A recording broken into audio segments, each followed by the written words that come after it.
ఇక ఓరుగల్లు నగరాన్ని పొగమంచు కమ్మేసింది. చారిత్రక నగరం వరంగల్ మంచు దుప్పటిలో మునిగిపోయింది.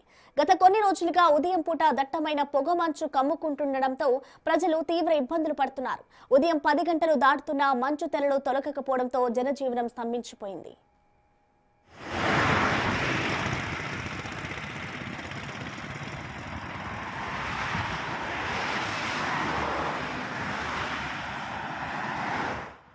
రహదారులపై ప్రయాణించే వాహనదారులు చుక్కలు చూస్తున్నారు. రోడ్లపై 10 అడుగుల దూరం కూడా స్పష్టంగా కనిపించకపోవడంతో వాహనాలు నడపడం కష్టతరంగా మారింది.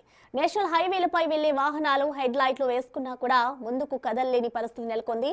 ఈ దట్టమైన పొగమంచు కారణంగా రోడ్డు ప్రమాదాలు జరిగే ముప్పు ఉందని వాహనదారులు చాలా నెమ్మదిగా అప్రమత్తంగా వెళ్లాలని అధికారులు హెచ్చరిస్తున్నారు.